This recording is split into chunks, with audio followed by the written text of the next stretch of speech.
A radical new majority is hailed by Noam Chomsky as an instructive call to action. While we certainly appreciate Alexandria Ocasio-Cortez, who else is taking on this challenge? Find out about Carlos Ramirez Rosa, Waleed Shahid, and other credible contenders. Tuesday evening, October 16th at 7:30, both Didi Guttenplan and Michael Lerner will be at St. John's Presbyterian Church, 2727 College Avenue in Berkeley. This KPFA benefit with wheelchair access and some free parking is co-sponsored by St. John's. Get tickets at brownpapertickets.com or our treasured indie bookstores. That's October 15. Michael Lerner, Didi Guttenplan. KPFA, KPFB in Berkeley, 88.1, KFCF in Fresno, and online at kpfa.org. Good evening. The time is 9 p.m. Stay tuned for Suspense.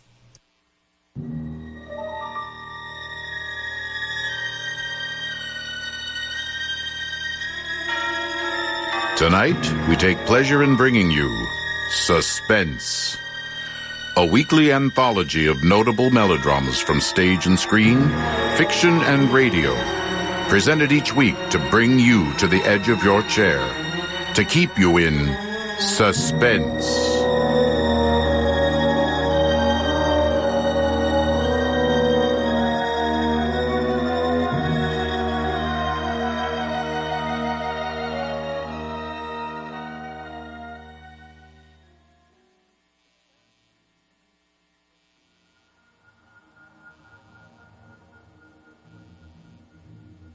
The state of South Carolina, a patchwork quilt of cultures, diverse even by American standards. Already inhabited by 29 Native American tribes when the British arrived in the 17th century, it was claimed as a crown colony and hurriedly settled by whomever could be convinced to move there. As a result, it soon became home to a hodgepodge of English dissidents, French Huguenots, Spanish Jews, Scots, Irish, and to its shame, vast numbers of African slaves. Such a mixture was a potential powder keg from the start. And so, perhaps as a subconscious preventative measure, the unique regional custom known as Southern hospitality became ingrained in its natives to such a degree that they gained world renown as the very embodiment of genteel decorum. Whether heartfelt or an artifice, the importance of proper manners and the art of keeping up appearances was stressed from childhood in many homes. But appearances can so often be deceptive.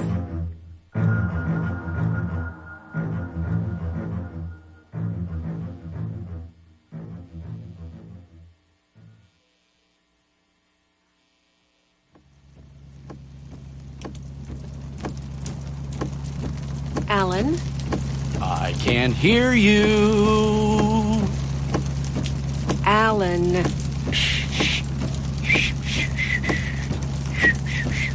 Alan! Yes, dear? Admit it, Alan. We are lost. We are not lost, oh light of my life. We are merely taking the scenic route so that we can best appreciate the rich cultural and historical heritage of the great American South. Why, look, isn't that Tara? Yes, it is. I can see Rhett Butler and Scarlett O'Hara standing on the veranda, and they're waving to us. No, you're a regular laugh riot. That's why you married me. Is it? Huh. I seem to have forgotten what the reason was. Now, honey, don't be like that. How should I be, Alan? We're lost. I told you, Maxine, we're not lost. We're taking the scenic route. Yes, I know. Never you fear. We'll be back in civilization any minute now. You think so? Alan, we've been driving on dirt roads for over an hour now, and we've taken so many twists and turns that I doubt we could even find our way back to where we turned onto here in the first place. Oh, you and your shortcut. Maxine, we'll save at least 20 minutes if we go this way. So, are you doubting the awesome powers of the human compass? I think doubting would be an understatement. Oh, honey. Well, what do you think we should do? Push on or turn around and try to find our way back? Lady's choice. Well, given that this road has shrunken to little more than a goat path, our best bet is to try retracing our steps back to the main road. As the lady commands, so shall it be done. You're going to try to turn around here? Don't you want to wait till we find a wider spot? Not to worry. Good old Alan has everything under control. But there's barely enough room to even go forward. Have no fear, Alan Davis is here. Look out!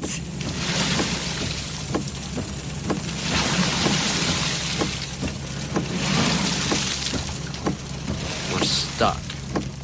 Really? I hadn't noticed. If I had a shovel, I could raise the level of the back tires enough to give us a little more traction. Then we could... Do we have a shovel? No shovel here. Then it's a moot point. Next plan? Hey, it could be worse. Oh, really? How?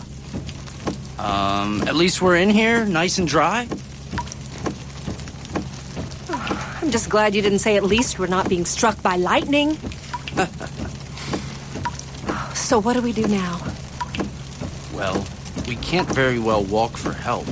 We haven't seen a house for miles. And the odds of another car happening across us are pretty slim. Well, what do you know? Ask and ye shall receive. Y'all stuck? Whatever gave you a silly idea like that? Why, yes, we are. We tried to turn around and got hung up in this ditch. Is there a filling station anywhere close? We might need a tow truck. Nearest filling station's 20 miles yonder. Well, could you possibly help us? Maybe pull us out of here? We'd be glad to pay you. Not in this here storm, but I reckon I can put y'all up for the night. We can get your car in the morning. Alan, I don't know. What other choice do we have? Well, that sounds swell. Thank you. Come on over.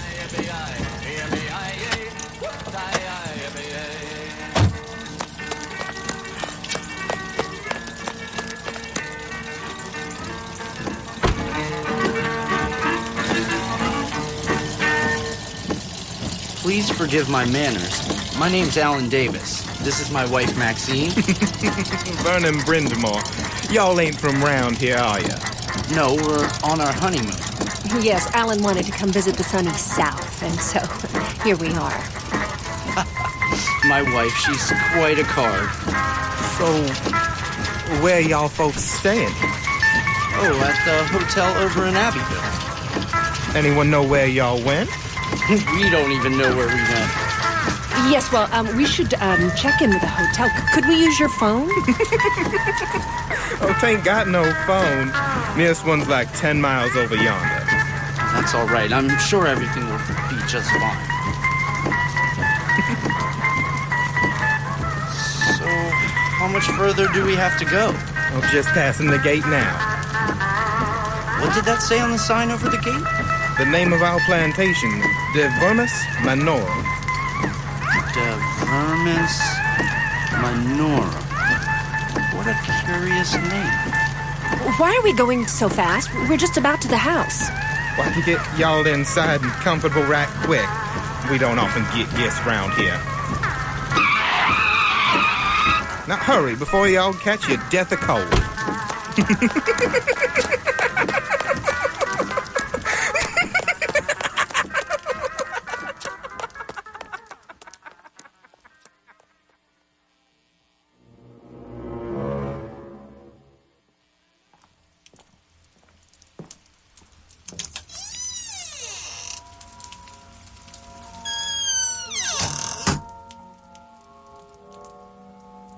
This is quite a home you have here, Mr. Brindamore.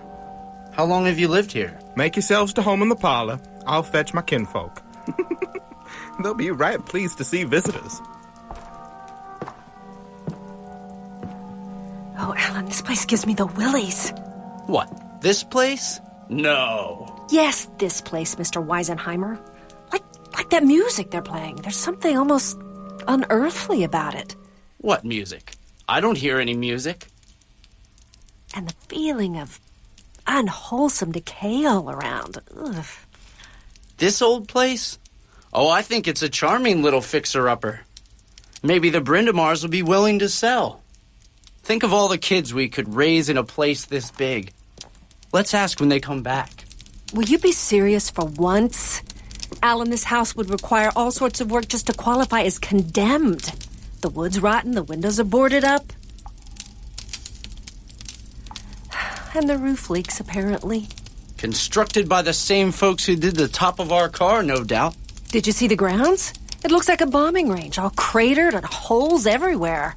Perhaps the Brindamars are simply avid golfers whose aspirations outstrip their abilities. Oh, Alan Davis, when we get out of this place... Don't you mean if, darling? Please permit me to introduce myself. I'm Jedediah Brindamore. Welcome to Divermus Minorum. I'm Alan Davis, and this is my wife, Maxine. Hello. A pleasure, madam. Truly a pleasure. This is my sister, Celia. Welcome to our home, Mr. and Mrs. Davis. We seldom have visitors these days. Vernon, you already met, and this is my nephew, Roderick. Howdy. Vernon tells us that y'all have a mite bit of trouble with your car. Yes, well, we got lost and got stuck when we tried to turn around. Yeah, I reckon you ain't the first to get in a fix like that on these roads. In a storm like this, it gets like the quicksand out there. And for a stranger to these here parts, it could end up being fatal. Jedediah, don't you be getting our guests all fussed.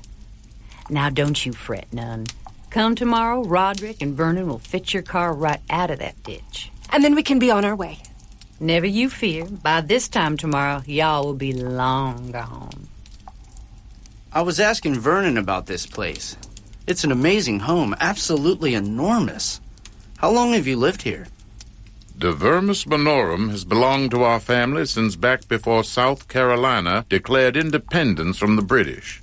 Used to be one of the biggest and most prosperous plantations in all the South, with 900 to 400 workers, back before the War for Southern Independence. But times have changed. The War for Southern Independence? The Civil War? Perhaps you've heard of it? Oh. Say, Mr. Brindamore, you don't have any, hard feelings about that sad period in American history, do you? No. Can't see why there's reason to hold a grudge against folks who weren't involved nohow. Still... So, do you still farm here on the plantation? Oh, bit. Crops still grow up just fine. But with all the workers gone, 'tain't much the four of us can do. And anyways, we don't venture outside much. Leastwise, not during the day. Fine soil for crops, though. Mighty fine soil. Really? Why is that? The worms. We got us special worms. They, what's the word, Aunt Celia? Aerate, Roderick. The word is aerate. Aerate. The rainworms aerate the soil by tunneling round, so's it gets plumb full of oxygen. Makes everything grow up powerful big. Including the gophers around here, I guess. Gophers? Tain't got no gophers round here. My wife noticed a lot of holes in the yard when we came in, so I just assumed you had some trouble with gophers. Them holes weren't made by no gophers. Yeah, gophers. We get them big round here. Big as bears. Mr. and Mrs. Davis, you must be hungry. Why don't I fix you some supper? Oh, please don't go to any trouble unless you're planning to cook for yourselves as well. Oh, we won't be eating again till after you've gone. But it's no trouble at all. Well, that would be wonderful.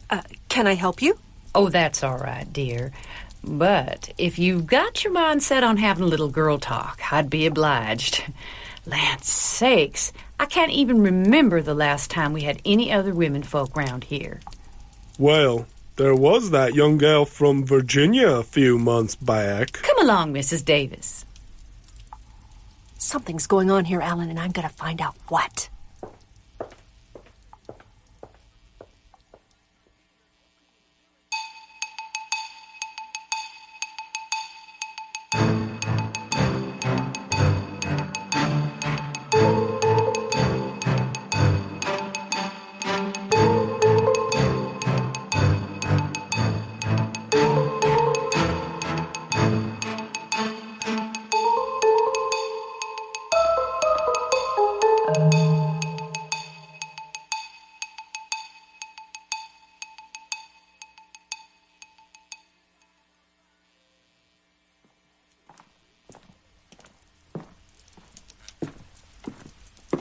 It's very kind of you and your family to help us out. Oh, think nothing of it, Mrs. Davis. We Brindamores are renowned for our hospitality. And we do so love to have visitors.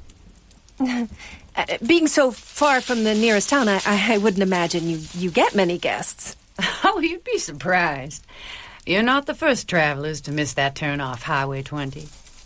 As I recall, there used to be a sign there. Something must have happened to it.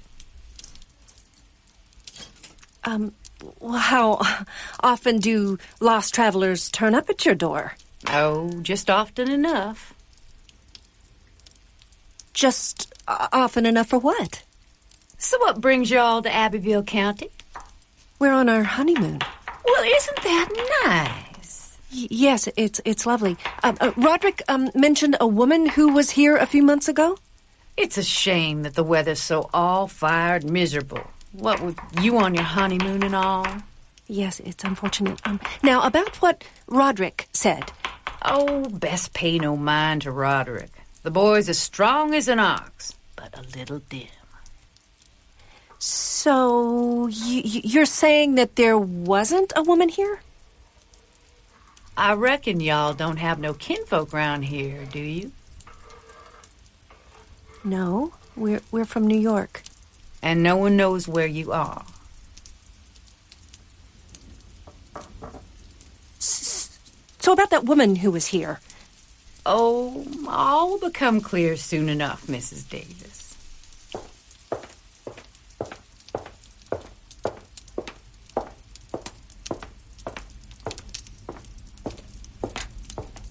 Alan, I don't feel well. Mr. Brindamore, could we please be shown to our room? Don't you want to have some supper first, honey? No, I would like to go upstairs now. Of course. Roderick, please take our guests upstairs. And take care they don't get lost. Right, Jedediah. Follow me. Please excuse us.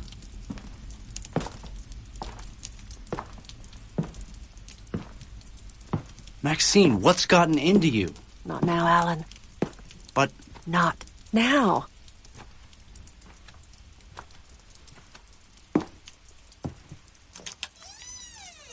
If and you need anything, just holler. I'll be close to hand. All night long.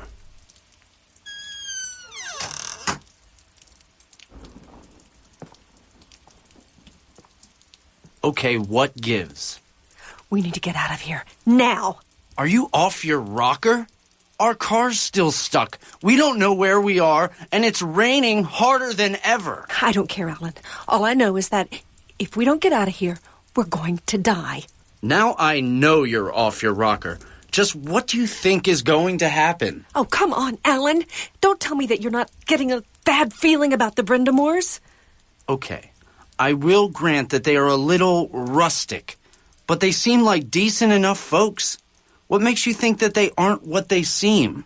I was a little suspicious after we first met them, but after that talk I had with Celia, I think they might be murderers. Based on what? Based on a lot of little things, like how they cut Roderick off when he started to talk about visitors who've been here in the past, and the way that maniac Vernon couldn't wait to get us inside the house, and how they don't eat till late at night, nor hardly go out in the daylight. And those mystery holes all over the grounds. And that Celia Allen, she was toying with me. The look in her eyes. I think she's the craziest one of the bunch. I don't know. Okay, then try this on for size. Do you know what the name Divermus Minorum means? It's Latin for house of worms. What? That's right. House of worms. Worms, a symbol of death. Honey, this all seems hard to believe. Alan, look, I don't know if they're murderers or vampires or who knows what else. All I know is that I have to get out of this house. I'd rather take my chances in the storm than spend another minute here. Are you going to come with me or not? All right, let's go.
Is the coast clear?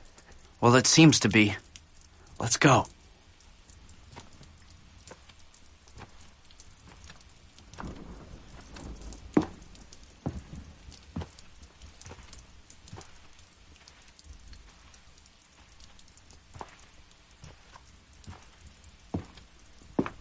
They's trying to escape! They's trying to escape! Get 'em! Run for it! Thank God it's not locked! They don't seem to be following us. Keep running anyway, and watch out for those holes! Stop! Alan, stop! Do you hear that? And feel that? Like something coming from beneath us. Oh my God! Look! Snakes! Giant snakes squirming all around us! But those aren't snakes! No. Oh my God, they're worms! Worms the size of a man! So this is why it's called Divermus Minorum. Come on, we have to get away! Maxine, come on! They're everywhere! They're everywhere! Oh my God! No!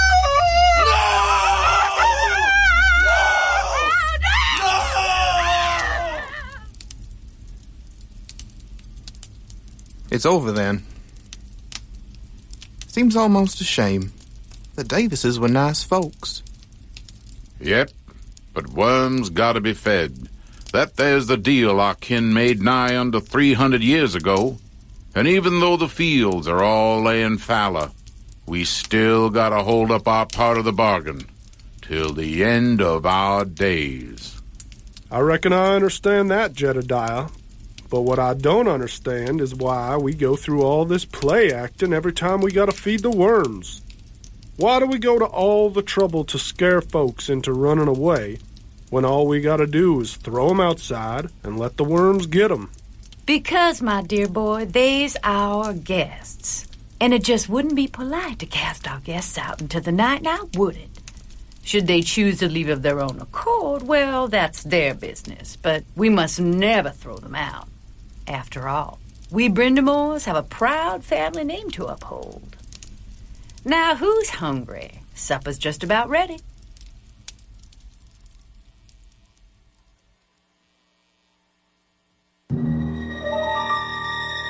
So ends Divermus Minorum by John C. Alzadek and Dana Perry Hayes. Tonight's story of Suspense. Suspense is produced by Blue Hours Productions and recorded at Melrose Music in Hollywood, California. Tonight's radio drama was written especially for Suspense by John C. Alzadek and Dana Perry Hayes. Elizabeth Grayson was Maxine Davis. John Laver was Alan Davis. Daamen Krall was Jedediah Brindamore. Dana Perry Hayes was Celia Brindamore. Sean Hackman was Vernon Brindamore. And Steve Moulton was Roderick Brindamore. I'm Daamen Krall. Next week at this time, tune in again for another study in Suspense.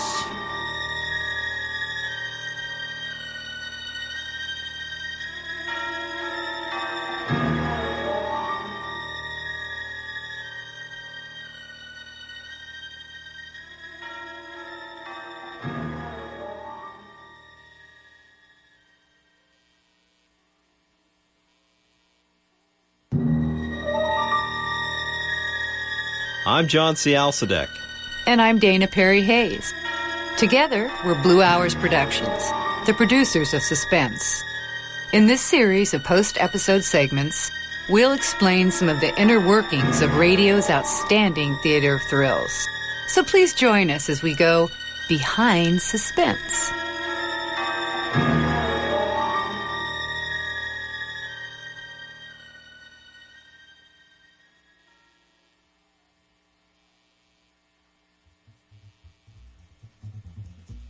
In this week's segment, we'll talk about just what's involved in creating an episode of Suspense. The process consists of 5 steps. Step 1. We write a script. On Suspense, half the scripts are originals and half are adaptations of classic short stories from the public domain. The two sources present very different challenges for us. Originals are often easier because while we have to come up with all the plotting and dialogue from scratch, we can do so in our own natural style. Adaptations, on the other hand, require us to temper our own style in order to stay true to the source material. The scripting process generally takes 3 to 4 days, and during this time, we work out the casting, drawing from our ever-growing pool of acting talent to see who we feel is just the right voice for each role. Step 2. We head into the recording studio. Our recording sessions run about 3 hours. The first hour is devoted to walking through the script with the actors, making sure everyone has the right feel for his or her character, as well as for the overall story. From that point, we do 2 or 3 takes of each scene, giving us a certain amount of wiggle room that the original Suspense, which was recorded live, didn't have. Once the session is completed, the raw WAV files are burned onto disk, and we move into the heart of the process. Step 3. We select the vocal tracks we'd like to use. Normally, we go through each take as a whole and use the best one in order to keep the feel as organic as possible. However, if there are individual lines that sound a bit off, anything from a popped P to an accent on the wrong syllable, we'll swap them out for one of the other takes. We then finalize each scene's dialogue as a single high-quality MP3 file. Step 4. We lay out the basic vocal tracks scene by scene, layering the sound effects as we go along. Doing it this way allows us to make the finished episode feel as true to life as possible, even to the point where we include background sounds that one might not even notice unless wearing headphones. Finally, step 5. We add musical transitions and finalize the episode. At this point, we have 6 or 7 MP3 files, one for each completed scene, plus the opening and the credits. So we lay them out, inserting transitional music that we've created ourselves between the scenes. After that, we give it a final listen-through to catch anything we may have missed. Then finalize the project as a single MP3 file. And that's it. From a glimmer of an idea to a completed piece of radio drama in 5 steps.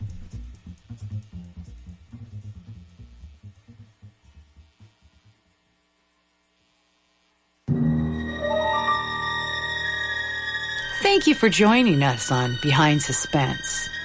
Until next time, this is Blue Hours Productions wishing you good night and pleasant dreams.